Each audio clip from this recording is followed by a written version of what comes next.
सुंदरता में चूर शहजादी आलिया अपने माँ बाप की एक इकलौती औलाद थी।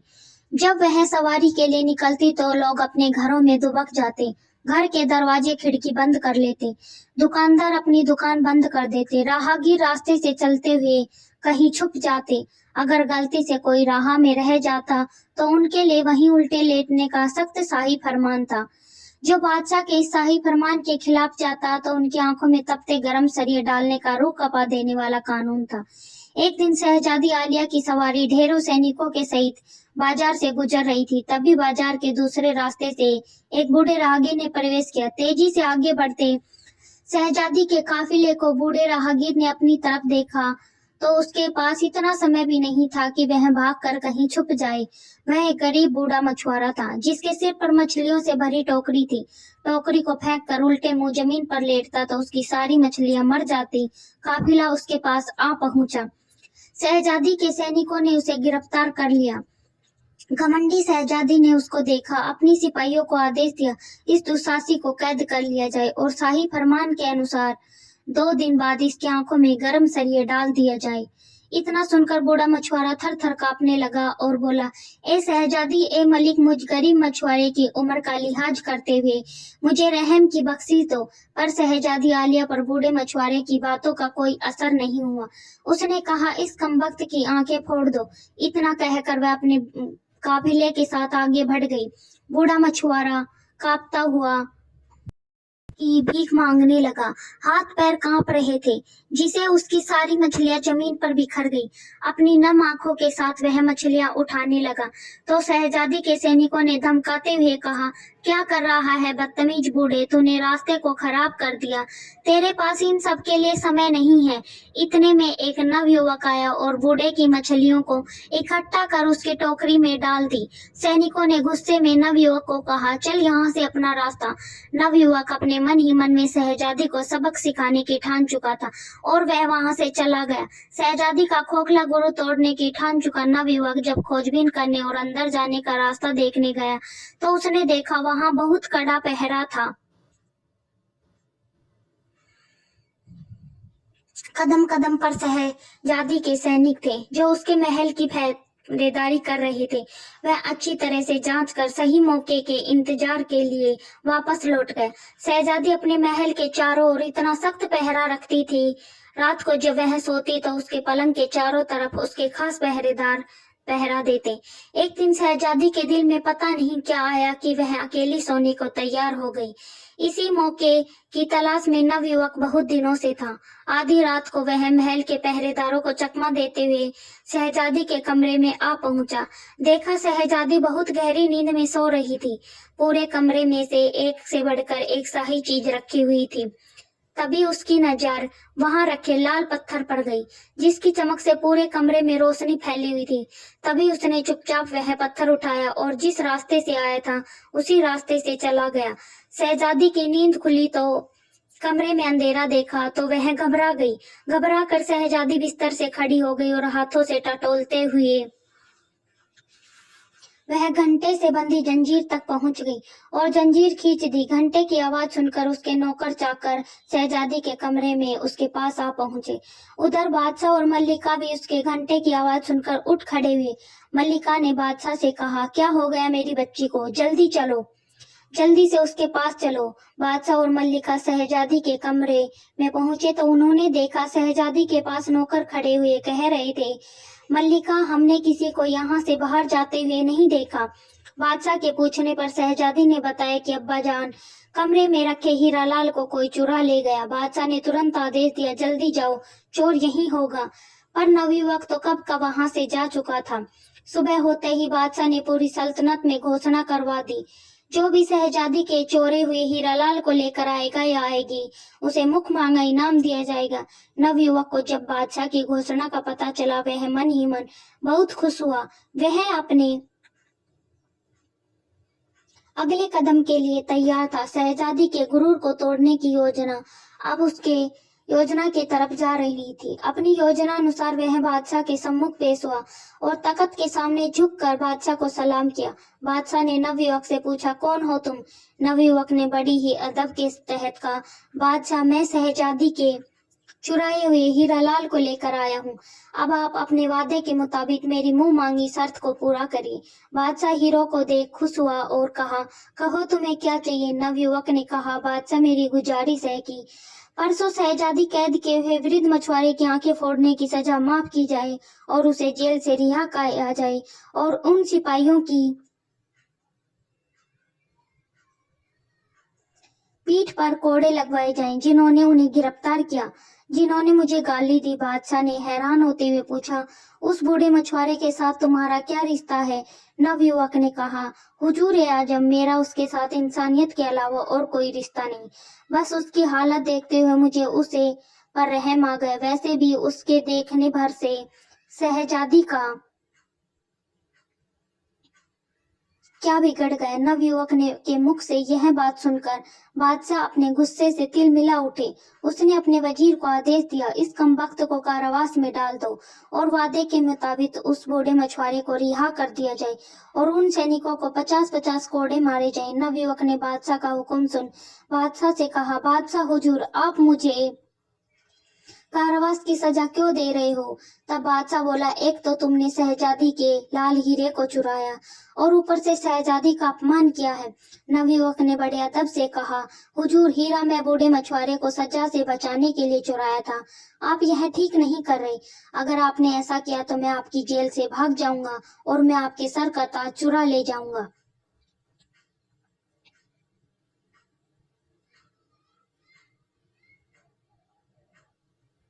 बादशाह बोले, बेवकूफ लड़के, तू मेरे ताज के आसपास भी नहीं भटक सकता। बादशाह ने सिपाहियों को उसे जेल ले जाने के लिए इशारा किया। इशारा मिलते ही सिपाही नवयुवक को पकड़कर कैद खाना ले गए और कैद में बंद कर दिया। नवयुवक कैद में बंद होकर खुश हो रहा था। जैसा वह सोच रहा था अब वह बिल्कुल वैसा ही हो रहा है। अब वह अपने अगले कदम के लिए पूरी तरह तैयार था। बादशाह शहजादी के पास गया और हीरालाल देते हुए उसे सारी बातें बताई। शहजादी ने गुस्से से कहा, अब्बाजान, उसे इस दिशा की इतनी हिम्मत की, उसने मेरे कमरे से हीरालाल चुराया और आपके सर का ताज चुराने के लिए कह रहा है। उस दुष्ट चोर को बीच चौराहे पर खड़ा करके उसके दोनों हाथ कटवा दिए जाएं, ताकि फिर कोई ऐसी जरूरत करने की सोचे तक नहीं। बादशाह ने शहजादी से कहा, बेटी, तुम चिंता मत करो, जैसा तुम कहती हो वैसा ही करेंगे। बादशाह ने पूरे राज्य में घोषणा करवा दी कि कल राज्य के सभी व्यक्ति शहर के चौराहे पर आ जाएं। बीच चौराहे पर खड़ा कर शहजादी के कमरे में हीरा चुराने वाले नवयुवक के दोनों हाथ काटे जाएंगे। बादशाह का वाजिद जब कैद खाने जाकर नवयुवक को यह खबर देता है तो नवयुवक जोर जोर से हंसने लगता है और कहता है, तुम सब लोग पागल हो गए हो। कल सुबह तक का इंतजार कौन करेगा। मैं तो आज रात ही बादशाह का ताज लेकर यहाँ से फुर हो जाऊंगा। वह वजीर ने कैद खाने के दरोगा को हुक्म देते हुए आज रात कैद खाने के चारों ओर सख्त पहरा लगवा दिया जाए। सुबह हुई तो बादशाह ने वजीर को आदेश देते हुए कहा, जल्दी जाओ, लेकर आओ उसे। कमबख्त को उसके हाथ काटते हुए देखने के लिए मैं स्वयं ही बेताब हूँ। वजीर जी हुजूर कहते हुए तुरंत कारावास की तरफ चल दिए।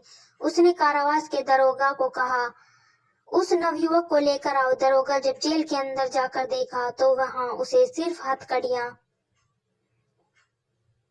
पड़ी हुई मिलती हैं। यह देखकर दरोगा के पैरों के नीचे से जमीन खिसक जाती है। भागकर वजीर की तरफ जाता है और कहता है, हुजूर, वहां पर तो हथकड़ियों के सिवाय कुछ भी नहीं है। लड़का जेल से भाग चुका है।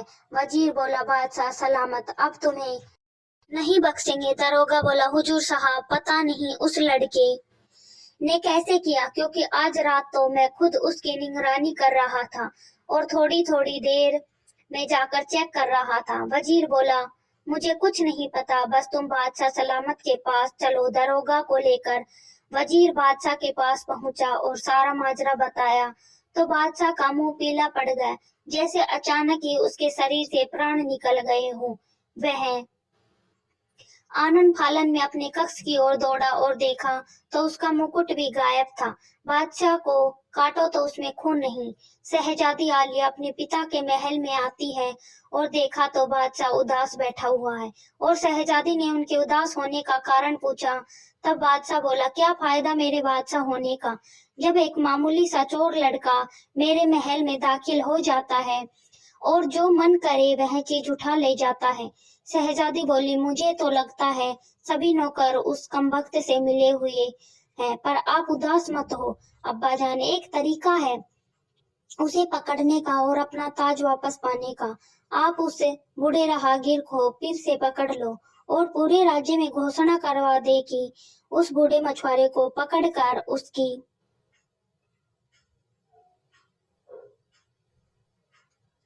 आंखें निकाल दी। उसे शहजादी के महल में बंदी बनाकर रखा गया। वह उसे बचाने जरूर आएगा। बादशाह के हुक्म में देर थी कि कुछ देर में सिपाही उसे बूढ़े मछुआरे को पकड़ लाए। बादशाह ने आराम के साथ उसे बूढ़े मछुआरे को शाही कमरे में पूरे आराम के साथ ठहराया गया और अपनी योजना के अनुसार पूरे राज्य में घोषणा करवा दी कि बूढ़े मछुआरे की आंखें निकाल उसे कैद खाने में बंदी बना लिया गया है। नवयुवक को जब पता चला तो उसके तन बदन में आग लग गई। जब उन लोगों का मेरे ऊपर बस नहीं चला तो बूढ़े राहगीर को फिर से पकड़ लिया। पर अब बस हुआ, अब बहुत हुआ, अब इन सब का अंत करने का समय आ गया है। रात हुई तो शहजादी के महल की तरफ कड़ा पहरा लगा दिया गया। कदम कदम पर शाही सैनिक अस्त्र शस्त्र के साथ चौकन्ने खड़े थे। खुद बादशाह भी भेष बदल कर कष्ट कर रहा था। पर तभी अचानक शहजादी के महल से हृदय चीर देने वाली चीख सुनाई दी।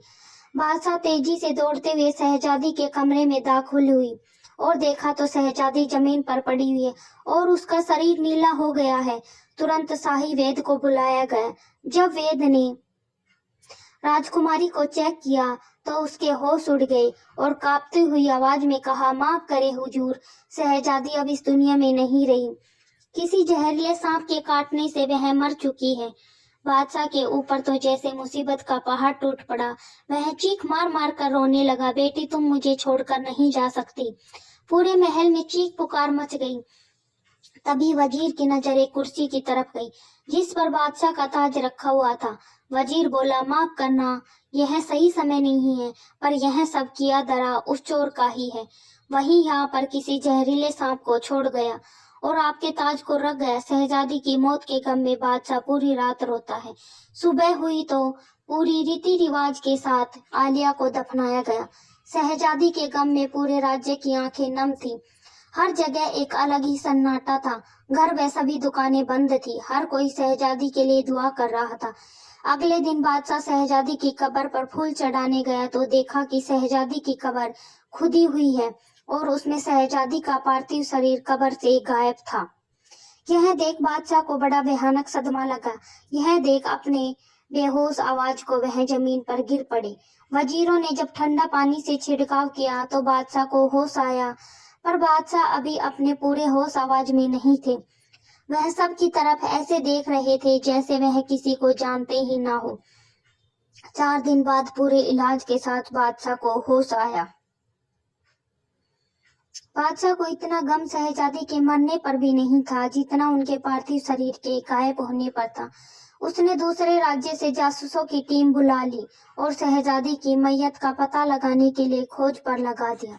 शहर के चप्पे चप्पे में जासूस फैल चुके थे, पर उन्हें क्या पता कि शहजादी का चोर तो कब का मुल्क से बाहर जा चुका है।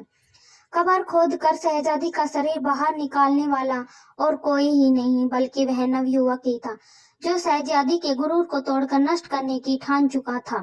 शहजादी की लाश को वह अपने घोड़े पर लिए हुए बहुत ही तेजी से आगे बढ़ रहा था। चलते चलते वह बगदाद शहर के पास पहुंच गए।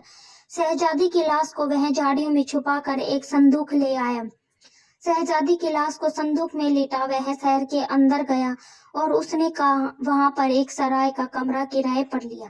रात हुई, सब सो गए तो नवयुवक ने बक्से को खोला और उसमें से शहजादी की पार्थिव शरीर को बाहर निकाल मंत्रों का उच्चारण कर वह एक सांप बन गया और जहां से शहजादी को काटा वहीं से शहजादी के शरीर का सारा जहर पी लिया। फिर से अपने असली रूप में आ गया। कुछ ही समय बाद शहजादी आहें भरती हुई उठ खड़ी हुई। उसने पानी पिलाया। पानी पीकर शहजादी ने होश कुछ ठिकाने आए और उसने कहा, मैं कहाँ हूँ और तुम कौन हो? मैं अभी अभी एक भयानक सपना देखा है कि एक सांप काटने से मेरी मृत्यु हो गई और मुझे दफना दिया। और तुम आकर मुझे कब्र से निकाल लेते हो और एक सफेद घोड़े पर मुझे यहाँ ले आए। वह एक सपना सपना ना होकर एक हकीकत था। तुम मुझे यहाँ क्यों लेकर आए और तुम्हारा मकसद क्या है? और इतने सारे सिपाहियों के होते हुए तुम महल में घुसकर चोरी कैसे करते हो? बौखलाई शहजादी ने एक साथ सवालों की बौछार कर दी। तब नवयुवक बोला, सुनो शहजादी, अगर तुम जानना ही चाहती हो, मेरा नाम आलम है। मेरे अब्बूजान बहुत बड़े जादूगर थे, जिन्होंने अपनी विद्या से मुझे सांप का रूप बदलने की शिक्षा सिखाई थी। मैं तुम्हारे महल में सांप के रूप में अंदर आता हूँ। जिसे सांप के काटने से तुम्हारी मृत्यु हुई थी, वह और कोई नहीं, मैं था। 3 दिन के अंदर जहर निकाल दिया जाए तो वह फिर से जीवित हो जाता है। यह सब मैं तुम्हें सबक सिखाने और तुम्हारे खोखले गुरूर को तोड़ने के लिए किया, और अब तुम सदा के लिए मेरी दासी बनकर मेरे साथ रहोगे। यही तुम्हारी सजा है। शहजादी सब कुछ सुन एकदम से सन्न रह गई। कुछ बोलते या कुछ देर चुप्पी के बाद शहजादी माफी मांगते हुए कहा, मैंने ताकत के गुरूर में जाने कितने ही जुर्म किए हैं, मुझे माफ कर दो। पर नवयुवक पर शहजादी की बातों का कोई असर नहीं हुआ। घर लाकर एक बंदी की तरह या यूं कहें एक दासी की तरह रखने लगा। कुछ दिन तक शहजादी ने नवयुवक से मिन्नतें की। वह उसे अपने महल वापस छोड़ आई।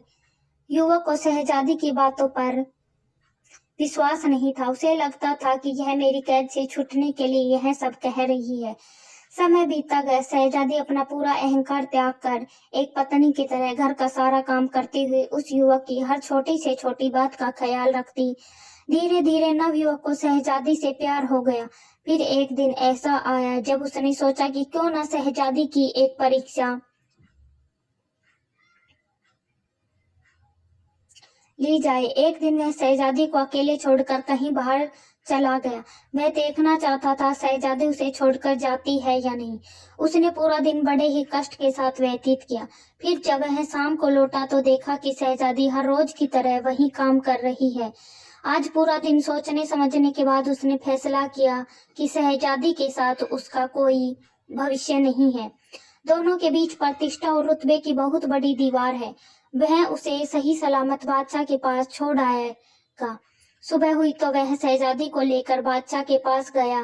बादशाह ने अपनी बेटी को सही सलामत देखा तो उसकी आंखों से आंसू की धारा बहने लगी और अपनी बेटी को गले लगा लिया और ढेरों सवाल एक साथ उससे पर दाग दिए। तब नवयुवक ने बादशाह को एक साथ सारे किस्से कह डाले और सब सुनकर बादशाह ने अपने वजीर को हुक्म दिया कि इसे फांसी के तख्ते पर चढ़ा दिया जाए।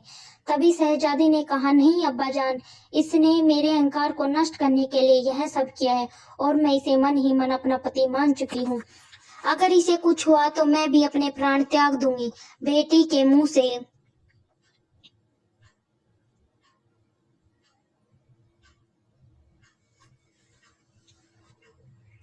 यह सब सुन बादशाह ने उसका निकाह कर दिया, उसके साथ कर दिया। अब शहजादी और नवयुवक खुशी खुशी एक साथ रहने लगे।